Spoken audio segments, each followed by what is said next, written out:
Government exams కోసం తక్కువ ఖర్చులోనే maths, aptitude, reasoning వంటి కోర్సులు నేర్చుకోవడానికి ఇప్పుడే కాల్ చేయండి. నమస్తే రమ్మగారు. నమస్తే జయ. రమ్మగారు, ఒక వ్యక్తి ఇతరులకి చెప్పకూడని రహస్యాలు అసలు అంటూ ఉంటాయా? బోల్డ్. భార్యాభర్తలు కాదు, ఒక రిలేషన్ కాదు, ఒక వ్యక్తి మాత్రం, మీరు, నేను, మహేషు, అట్లా ఎవరైనా ఎవరికైనా ఏ రహస్యమైనా ఎందుకు చెప్పాలి అసలు? అంటే ఇప్పుడు చెప్పుకుంటే గోడు వెళ్ళబోసుకుంటే కొంచెం తగ్గిద్ది కదా. చెప్పొద్దా రమ్మగారు? ఇప్పుడు నాకేదో ఒక కష్టం తోచింది, నేను మీతో చెప్పుకున్నాను అనుకోండి, మీరేదో ఒక సలహా ఇస్తారు, అది కష్టం, రహస్యం కాదు. ఓ కష్టాలకేముంది, తెగ వెళ్ళబోసుకుంటాం ఒకటే విషయం. మా చిన్నప్పుడు అదేదో అయింది, మా పెద్దప్పుడు ఇదేదో అయింది, మా పెళ్ళప్పుడు మా అత్తగారు ఇలాగా, మా మామగారు ఇలాగా, మా ఆయన ఇలాగా, లేకపోతే మా ఆడపడుచు ఇలా చేసింది, మా అత్తగారు మా ఆడపడుచు నోలాగా నన్నోలాగా చూస్తోంది, లేదా నా ఉద్యోగం, మా మేనేజరు, మా ఆఫీసరు, నా జీతం పెరగలేదు, నా పక్క వాళ్ళకి పెరిగింది, ఒకరోజు ఆలస్యంగా చేరటం వల్ల నా తాలూకు సర్వీస్, ఇవన్నీ కష్టాలు వెళ్ళబోసుకుంటూనే ఉంటాం. ఎన్నిసార్లు చెప్పుకున్న తనివి తీరదు. ఇవి చెప్పుకోవడానికి ఏముంది, రహస్యం చెప్పకూడదు. ఇప్పుడు ఇందులో మనం చెప్పుకోవడానికి ఈ పొద్దునకి కూరలోకి కరివేపాకు దొరకలేదు, మినపప్పు అయిపోయింది, ఆవాలు తగ్గిపోయినాయి, నూనె అయిపోయింది, అవన్నీ కూడా చెప్పుకుంటాను కదా జయ. వెళ్ళబోసుకోవటం, చెప్పుకోవటం, ఈ రోజు నా కష్టాలు, మా ఆయన ఇలా అన్నాడు, నేను అలా అన్నాను, అప్పుడు ఇలా అయింది, అప్పుడు చేతిలో నుంచి కప్పు జారిపోయింది, కాఫీ పడిందని మా ఆయన నన్ను తిట్టాడు, ఇలాంటివి కూడా చెప్పుకుంటాం. ఇవేవి రహస్యాలు కాదు. ఓకే, రహస్యం అంటే ఏమిటి? అది బయటపడితే నీ జీవితానికో, నీ బతుక్కో, మామూలు జనరల్ జీవితం కాకుండా అసలు బతుక్కే, మీ అమ్మకో, నాన్నకో, అన్నయ్యకో, తమ్ముడికో, ఒక స్నేహితుడికో, ఎవరికైనా ఇబ్బంది వచ్చేది రహస్యం. అయితే మన గురించి మనకు సంబంధించిన విషయాలు ఒక్కరికైనా పూర్తి విషయాలు చెప్పాలని కూడా అంటారు కదా. మరి చెప్పాలి అంటే మన అమ్మకి నాన్నకి మన సంగతులు తెలుస్తాయి కదా, కొన్ని తెలుస్తాయి. కొన్ని రహస్యాలు మన అమ్మ నాన్నకి తెలుస్తాయి. వాళ్ళు మన చిన్నప్పటి వ్యవహారం, మన శైలి, మన పద్ధతి, మనం చేసిన తప్పులు అని ఉంచుకుంటారు. మా పిల్ల ఇలాంటిది, ఇలా పనిచేస్తాను, ఏ అమ్మ ఏ నాన్న చెప్పరు. పిల్ల గురించి చెప్పరు, పిల్లాడి గురించి చెప్పడు. పిల్లాడికి దొంగతనం అలవాటు ఉన్నా, పిల్లకి ఏదైనా స్నేహాలున్నా, పిల్ల ఏమైనా పొరపాట్లు చేసినా, పిల్లాడు దొంగ ఏ పనులు చేసినా కూడా అవి తెలిసినా వాళ్ళలో వాళ్ళు మల్లగుంతాలు పడతారు, కానీ చెప్పనే చెప్పరు. మన రహస్యం వాళ్ళు దాస్తారు.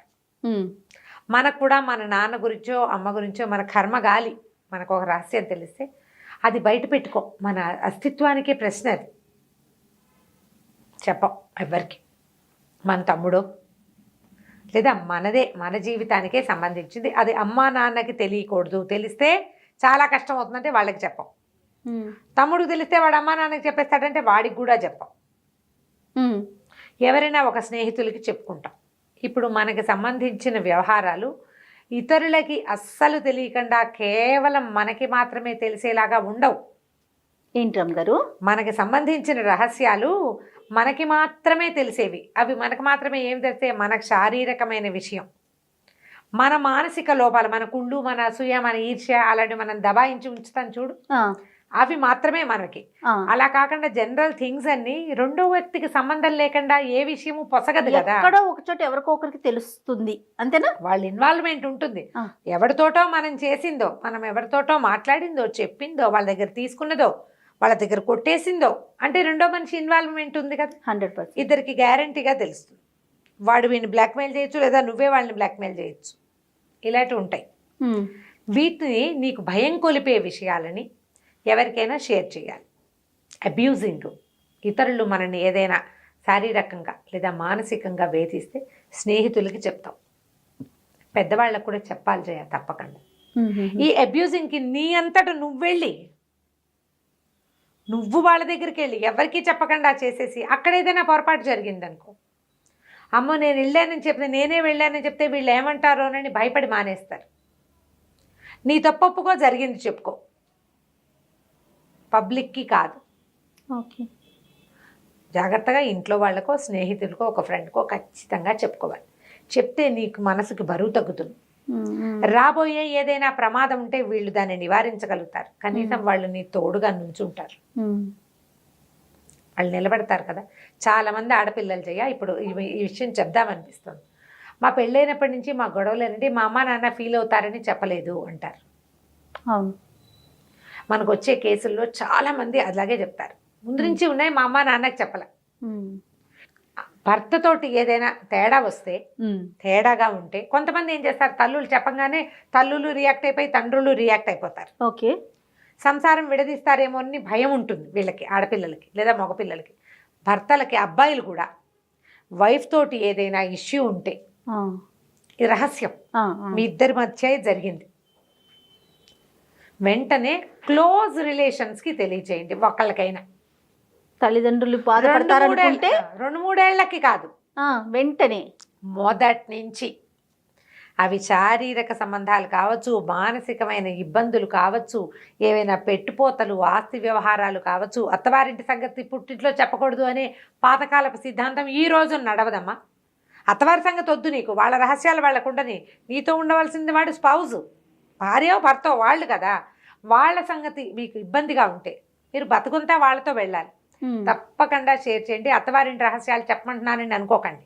అత్తవారింటి రహస్యం కాదు, కాదు, మన జీవితానికి సంబంధించింది. 4 రోజులు చూద్దాం అనుకున్నావు నువ్వే, ఇంకొంచెం నిర్దాగలదా వాడివో దానివో నువ్వు. కొద్ది రోజులు చూస్తావు, వెయిట్ చేస్తావు, కొంత సమయమే పెట్టుకో, సంవత్సరాలు ఇవ్వబోక, ఏళ్ళు ఇవ్వద్దు. మనలో మనం కూడా సార్టెడ్గా సార్ట్అవుట్ చేసుకోవాలి దాన్ని. ఇది ఇదే కాదా, నీకు తెలియకపోతే ఎవరినైనా అడుగు సలహా, ఎవరితోటైనా మాట్లాడు, ఇది పర్వాలేదు దీన్ని ఇది చేయొచ్చు అని వాళ్ళు కూడా చెప్తే అప్పుడు నువ్వు కొంత సమయం తీసుకుందు. కానీ డబ్బు వ్యవహారాలు భర్తలకు తెలియకుండా ఎవరికైనా ఇచ్చేయటాలు, భార్యలకు తెలియకుండా ఏదైనా చేసేయటాలు ఒక్క స్టేజ్ వరకే. మీరు ఇద్దరు భార్యాభర్తలుగా ఉన్నంత వరకే. అమ్మా నాన్నలుగా మారాక మాత్రం ఆ పనులు చేయబోకండి. ఓకే. ఎందుకంటే మీ మీద ఇంకొక బాధ్యత ఉంది కాబట్టి. పేరెంట్స్కి ఇవ్వటము, అమ్మాయిలు తల్లిదండ్రులను చూసుకోవాలనుకుంటారు, అది పెళ్ళికి ముందే చెప్పుకోండి. ఇంత నాకు ఫైనాన్షియల్ ఇవి ఉన్నాయి, కమిట్మెంట్స్ ఉన్నాయి, నేను వాళ్ళకి ఇవ్వాలనుకుంటున్నాను అని దానికి ఒప్పుకున్న వాడినే చేసుకోండి. రహస్యంగా తెలియకుండా చేయొద్దు. తర్వాత మనకి ఇతరత్రా స్నేహాలు, అవి కదా రహస్యాలు. అవి చెప్పొచ్చు అంటారా? అవి చెప్పచ్చా అంటే మరి మూడో వ్యక్తి ద్వారా తెలుస్తాయి. చెయ్యొద్దు, అసలు చెయ్యొద్దు అంటున్నాను. చెప్పొచ్చా కాదు, అసలు చెయ్యొద్దు. చేసి కొంప ముంచుకోకండి. ఒక రిలేషన్లో ఉంటూ ఇంకొక రిలేషన్స్లోకి వెళ్ళబోకండి. మనం ఏవి చెయ్యొచ్చు, ఒక వ్యక్తి, ఒక మనిషి, ఒక మగవాడు కొడుగ్గా రిలేషన్, అన్నయ్యగా రిలేషన్, బావగా రిలేషను, హస్బెండ్గా రిలేషను, ఇన్ని మెయింటైన్ చేయొచ్చు. కానీ ఒక అమ్మాయికి హస్బెండ్గా ఉంటూ ఇంకొక అమ్మాయికి సబ్ హస్బెండ్స్ లాగా మాత్రం ఉండకండి, ఉండద్దు. ఎంత కాంప్లికేటెడో జయ, ఎంత నలిగిపోతారో, ఎంత సంబంధాలు స్ట్రెయిన్ అవుతాయో, దానివల్ల సంసారం, పిల్లలు, అబ్బో ఎన్నెన్ని కేసులు వింటున్నామో జయ. ఎంత బాధాకరంగా ఉందంటే, ఇదివరకు లేవా ఇవి అర్థం కావటల్లా. ఇదివరకు ఎంత వినేవాళ్ళం కాదమ్మా. ఇప్పుడు అసలు ప్రతి ఆల్టర్నేట్ కొంపలోనూ ఇదే గోల. ఫోన్లో ఒకటి వచ్చినాయి, దిక్కుమాలిన గోళ్ళేరమ్మగారు. అవును, ఇవన్నీ రహస్యాలు. మూడో మనిషికి తెలిసినాయి అనుకో, మూడో వాళ్ళకి తెలిస్తే వాళ్ళు నిన్ను బ్లాక్మెయిల్ చేయటాలు, నిన్ను ఇది చేయటాలు, నిన్ను ఎక్స్ప్లాయిట్ చేయటాలు, అది కూడా చేస్తున్నారుగా. అవునవును.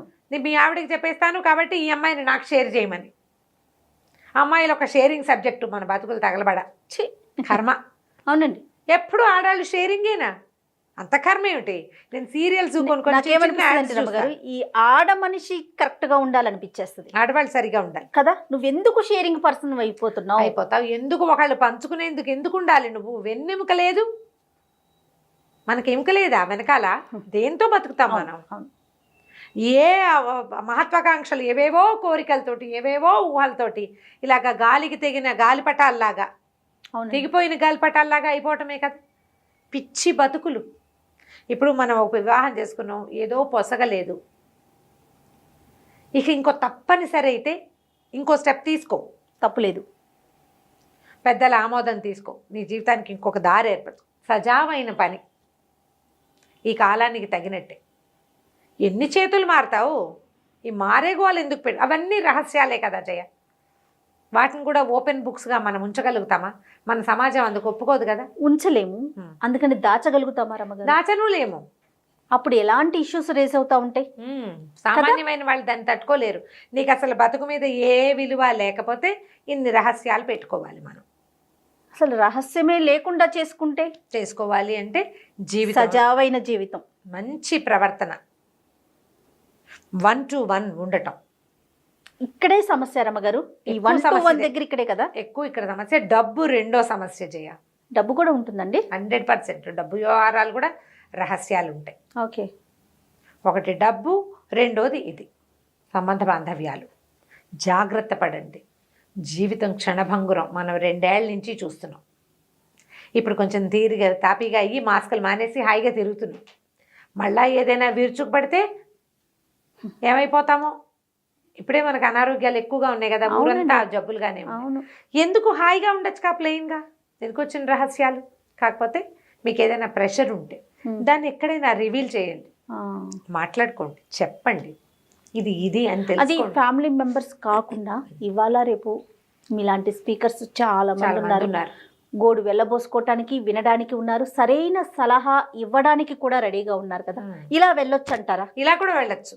అది ఇప్పుడు అవకాశం ఉంది కాబట్టి మనకి ఫారిన్ లాగా థెరపిస్ట్ల అవసరాలు లేవు. మనకి ఒకసారి మాట్లాడుకుని 2 సార్లు మాట్లాడుకుని ఇది ఒక సమస్య ఉంది, ఇది ఒక ప్రాబ్లం ఉంది, ఉంటాయి జయ. ఇప్పుడు చూడు, మనం ఇదే చూద్దాం. ఓ వివాహం అయింది, ఒకళ్ళు 2 పిల్లలు ఉన్నారు. తల్లులు పిల్లల్ని తీసుకోకుండానో వెళ్ళిపోతారు, లేదా భర్తలే వెళ్ళిపోతారు, ఈ ఆడాళ్ళు ఉండిపోతారు. వీళ్ళకి ఎవరో కలుస్తారు. మళ్ళీ జీవితం కదా, మనం కాదని ఎట్లా అంటాం. ఎవరో కలుస్తారు. ఈ పిల్లల పెంపకానికో, వాళ్ళ సొంత అవసరానికో, చిన్నతనమో, ఏదైనా ఒక సెక్యూరిటీ ఉండాలి, ఒక తోడు ఉండాలన్న భావనతో మళ్ళీ వాళ్ళతోటి పిల్లలు. ఇది తప్పవు కదా. జీవితం ఇలా వెళ్తుంది. మనం ఇలాంటి కేసులు చూస్తూ ఉంటాం. ఈ పిల్లలు నలుగుతారు బాగా. ముందు పిల్లలు, తర్వాత పిల్లలు కూడా. పిల్లలు నలుగుతారు. పిల్లలకి ప్రెషరు, తండ్రుల దుష్ప్రవర్తనలు, పిల్లల మీద చదువుప్పుడు వివాహాలు అంటల్లా. నేను 2-3 వివాహాల గురించి మాట్లాడాల. దుష్ప్రవర్తన అని చెప్తున్నా. ఇల్లీగల్ వ్యవహారాలు. ఎస్. ఇప్పుడు మీరు అన్న దాంట్లో ఇంకొక చిన్న విషయం అండి. ఏదో చేసుకున్నారు, భర్త లేడు, చనిపోయాడు. రెండో వ్యవహారం ఎలా వెళ్ళాలి? అందరికీ ఆమోదయోగ్యంగా ఇష్ట ప్రకారం వెళ్ళాలి. మళ్ళీ ఒక వ్యవస్థ ద్వారా, ఒక వివాహ వ్యవస్థ ద్వారా వెళ్తే సమస్యలు తక్కువ ఉంటాయి. అప్పుడు కూడా తక్కువ ఉంటాయి. అప్పుడు సమస్యలు ఉంటాయి. అప్పుడు ఇంకా రహస్యం లేదు కదా. ఇప్పుడు ఈ రహస్యమయమైన జీవితాల్లో పిల్లలు బాగా నలుగుతారు. వాటి గురించి ఆలోచించొద్దు. అలాంటి వాటికి వెళ్ళకపోవటమే మనకి శ్రేయస్కరం. జీవితం మీద ప్రతి వాళ్ళకి ఎక్స్పెక్టేషన్స్ ఉంటాయి జయ. మనుషులం కదా మనం ఇలా చేస్తామని మనకు కూడా తెలియదు. ఒకవేళ ఆ పరిస్థితిలో ఇవాళ మనకు తెలీదు, సడన్గా ఏదో ఒక సన్న దారిలోంచి వెళ్ళవలసి వస్తుంది. ఆ ఎఫెక్ట్ పిల్లల మీద, వాళ్ళ ఫ్యూచర్ మీద పడుతుంది కదా. వాళ్ళ మీద పడుతుంది, మన మీద. మనకి ఏం సంతోషం ఉండదు కదా. ఒక సన్న దారిలోంచి ప్రవేశించవలసే వస్తుంది. దాన్ని తప్పించుకోలేకపోతాం. మహానుభావులు, మహామహులే తప్పించుకోలేకపోయారు జయ. మామూలు వాళ్ళం మనం ఎంత. అవునండి. కాకపోతే దీన్ని ఆ సన్న దారి, నేను ఇది చేశాను అని ఒప్పుకోగలిగి ఓపెన్గా చెప్పేస్తే ఏ రహస్యము ఉండదు. హాయిగా ఈజీగా ఉంటుంది. అది చెప్పే పరిస్థితి అయి ఉండదు కదా, అక్కడ కదా సమస్య. అంటే ఇప్పుడు నాది పొరపాటు అని చెప్పుకోవటానికి, నేను ఈ పని చేశానని చెప్పడానికి చాలా భయంగా, బాధగా ఉంటుంది. చేసేస్తాం. ఎందుకు జయ? ఇప్పుడు ఇవన్నీ ఫ్రెండ్షిప్లు చేస్తారు ఎవరితోటో. మన వాళ్ళు నలుగురికి పిల్లలకి తెలియకూడదు, పెద్దవాళ్ళకి తెలియకూడదు అని ఉంటుంది. భార్యాభర్త కొట్టుకు చచ్చిపోతూ ఉంటారు ఆ విషయం మీదే. ఎవరికైనా చెప్తే పబ్లిక్ చేయడానికి ఇష్టపడు పరువు పోతుంది అనుకుంటారు. నువ్వు చేసిన పని పరువు తక్కువ అని నీకు తెలుసు, కానీ చేసేస్తా. మనసు ఏమంటారంటే అలాంటిది అంతే. ఇంకా మనసు చేసే చిత్రాలు ఇవన్నీ. ఫైనల్గా మీరు చెప్పేది ఏంటి? అసలు రహస్యాన్ని క్రియేట్ చేసుకునే అవకాశమే ఇవ్వనివ్వద్దు. జీవితంలో అలాంటివి జరిగినప్పుడు రివీల్ చేయండి. ఎవరో ఒకళ్ళకి మీరు ఆ బరువు మొయ్యబోకండి. ఈ పరిస్థితి తెచ్చుకోవద్దు. ఇది చెప్పద్దు అని కనుక పెద్దవాళ్ళు కనుక ఈ విషయం చెప్పద్దు అంటే, ఆ విషయం ఎవరికీ తెలియని విషయం అయితే అసలు చెప్పద్దు. ఎవరికి చెప్పకూడదు. వదిలిపెట్టేయటమే దాన్ని అక్కడికి. మనసులో ఓ పక్కన భూస్థాపితం చేసి తర్వాత జీవితంలో గోవాన్ అయిపోవాలి. దీన్ని చెప్పి తగాదాలు గోడలు తెచ్చుకునే బదులు అమ్మ నాన్నకి చెప్పు, ఈ విషయం చెప్తావు, ఇతనికి చెప్పాలా వద్దా? ఫ్రెండ్ ఎవరో చెప్పబోక పర్వాలేదు, ఈ విషయం ఏం బయటికి రాదు అంటే అలా కంటిన్యూ ఎప్పుడో బయటపడుతుందేమో, అప్పటి సంగతి చూద్దాం. అనవసరంగా కెలకూడదు. కాంప్లికేటెడ్ ఇష్యూస్ కదా. అవును. ప్రతి వ్యక్తికి వారి స్థానాన్ని బట్టి, వారి వ్యక్తిత్వాన్ని బట్టి ఆధారపడి ఉంటాయి. అవును. రైట్ రామ్ గారు, నమస్తే. నమస్తే.